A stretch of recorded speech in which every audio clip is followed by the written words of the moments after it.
नमस्कार दोस्तों, बिहार में इस समय वैकेंसी की भरमार है और जैसा कि देख सकते हैं आप लोग 1275 दरोगा की वैकेंसी चल रही है।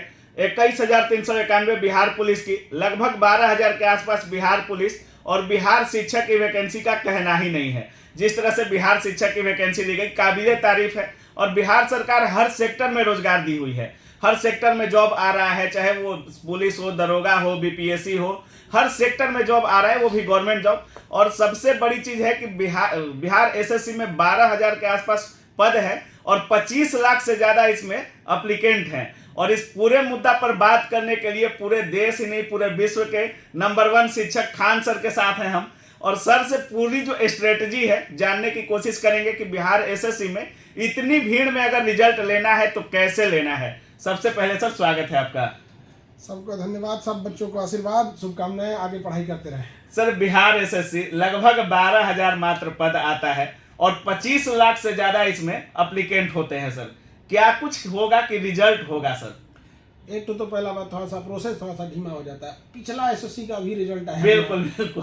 अभी सब बच्चे आ रहे हैं, सर मेरा इसमें हुआ, सचिवालय में हुआ, इसमें हाँ, हुआ। हाँ। बहुत सारे बच्चों का कहीं कहीं सिलेक्शन हो गया था, तो अब वो पूछते हैं सर इसको रखे कि उसको रखे। अच्छा।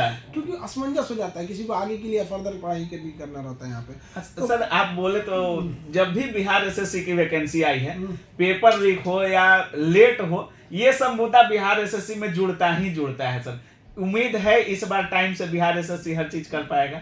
उम्मीद तो यही है, लेकिन अब क्या किया जा सकता है, ट्रैक रिकॉर्ड देख के थोड़ा सा और सावधानी बरतने की जरूरत है आयोग को भी। और सावधानी देखिए, जो लीक करते हैं सब ना, उन सब को भी क्या है, आप समझिए वो किसके लिए लीक करते हैं। सब कहीं ना कहीं लोग इलीगल डिमांड कर रहे हैं ज्यादा, ये भी गलत है।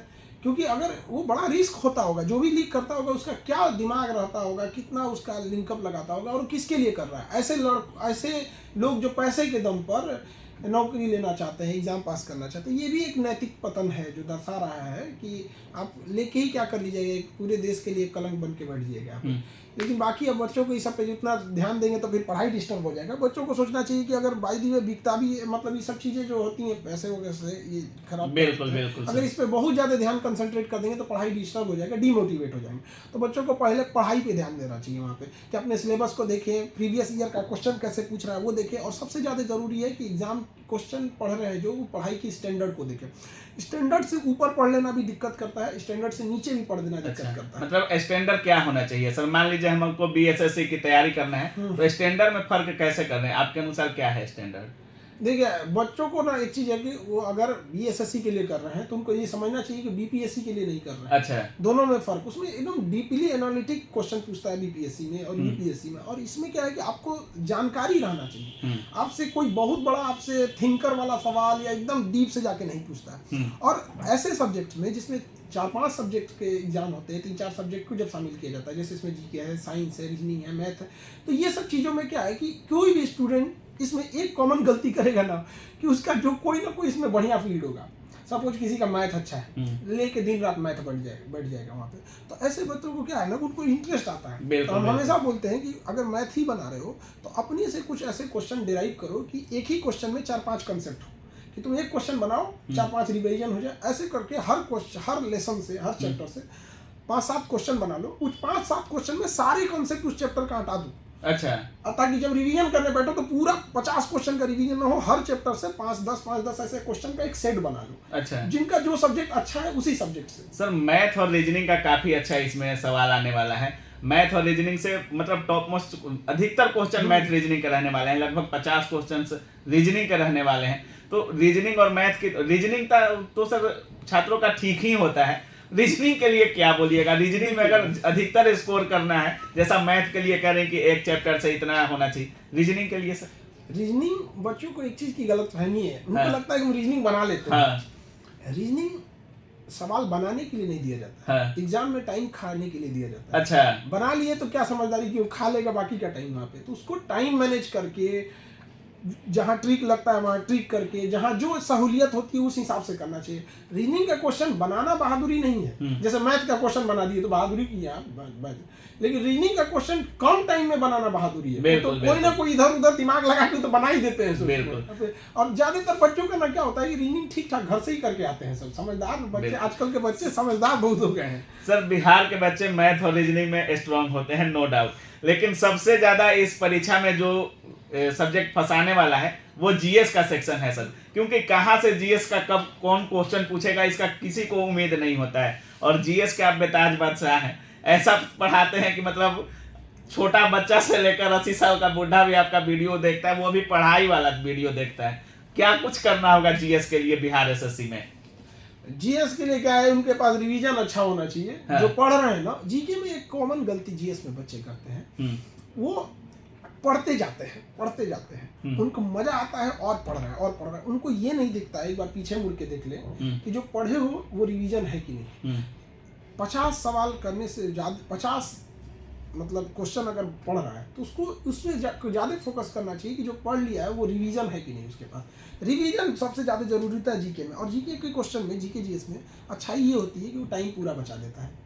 मुश्किल से 20-25 सेकंड लेता है, वो भी एनफ है। जब तक क्वेश्चन पढ़ने में टाइम लगा, किसी का रीडिंग स्किल तेज होता है, किसी का धीमा होता है, जितना पढ़ने में उसको टाइम लगा समझा, मार के निकल दिया वहाँ पे। मैथ और रीजनिंग टाइम टेकिंग होते हैं, तो जिनका अगर जीएस बेहतर है और साइंस वाला पोर्शन, क्योंकि साइंस का अहमियत आजकल हर एक एग्जाम में बढ़ गया। अब से बीपीएससी में देखिएगा तो साइंस के साथ साथ साइंस एंड टेक भी पूछ दिया पीटी में इस बार यहाँ पे। तो अगर साइंस और जीके का कमांड अच्छा है तो ये बेनिफिट कहाँ देता है, एक तो नंबर अच्छा दे ही दिया और साथ ही साथ वो टाइम भी बचा के दे दिया। अब सपोज कोई विद्यार्थी है 20 क्वेश्चन अगर किसी भी एग्जाम में मैथ का करता है तो 20 क्वेश्चन बनाते बनाते उसको मैथ टाइम भी खा जाएगा। बिल्कुल। बट अगर 20 जीएस का करता है ना तो नंबर उतना ही देने वाला है, बट टाइम बचा देता है। तो बच्चों को ना जीएस में पढ़ाई के साथ साथ रिवीजन पे ध्यान देना चाहिए, 1:2 के रेशियो में बराबर अगर पढ़ रहे हैं तो रिवीजन भी करें। सर जैसा कह रहे हैं साइंस और टेक से भी क्वेश्चन आ रहे हैं, अभी देखा जा रहा है कि साइंस और टेक से और स्टैटिक से ज्यादा क्वेश्चन पूछे जा रहे हैं सर। तो स्टैटिक क्या है, छात्र समझ नहीं पाते हैं कि स्टैटिक है क्या और स्टैटिक को कंप्लीट कैसे करना है। स्टैटिक्स के लिए नॉर्मल कोई स्टैटिक्स बुक्स रहती है, जैसे हम लोग स्टैटिक्स पढ़ा दी है उसके लिए हो गया। स्टैटिक्स में बेसिकली क्या है ना कि फिक्स डेटा से क्वेश्चन आता है, वो मतलब फिक्स रहता है, चीज़ें जो चीज़ें नहीं चेंज होगी, या फिर कुछ जैसे करंट की कुछ चीज़ें होती हैं पुरानी होती है तो स्टैटिक हो जाते हैं, या साइंस एंड टेक की भी कुछ चीज़ें, हर सब्जेक्ट का अपना कुछ फिक्स स्टैटिक्स वाला है। तमाम लोग कहते हैं कि अगर आपका सब्जेक्ट अच्छा से तैयार है तो स्टैटिक नाम की कोई चीज़ ही नहीं है।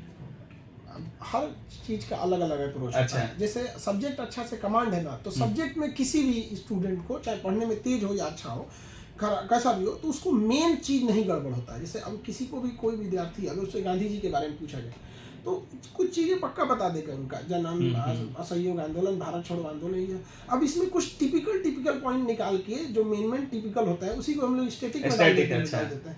तो अभी क्या होता है ना कि किसी को या तो बेहतर ढंग से कंसेप्चुअल कहानियाँ पूरी पता रहेगी क्रम बाई क्रम, और उसी में से निकाल के स्टैटिक से एक अच्छा पोर्शन बना देता है। स्टैटिक से एक फायदा क्या होता है, अगर किसी को स्टैटिक याद है तो उसे पूरी कहानी याद हो जाती है। बिल्कुल सर, करंट अफेयर्स का सेक्शन इस समय बिहार एग्जाम में कुछ ज्यादा ही आ रहा है, चाहे वो दरोगा हो, बीपीएससी हो, हर एग्जाम में करंट का लेवल कुछ ज्यादा रह रहा है सर। और करंट आप खुद से पढ़ाते हैं क्लास में, चाहे वो दरोगा हो, बीपीएससी हो, जब एग्जाम टाइम आता है तो आप खुद से बोलते हैं कि करंट हम पढ़ाएंगे और करंट लेकर अपना लिखा हुआ क्लासरूम में जाते हैं। करंट के लिए क्या कुछ करना है सर?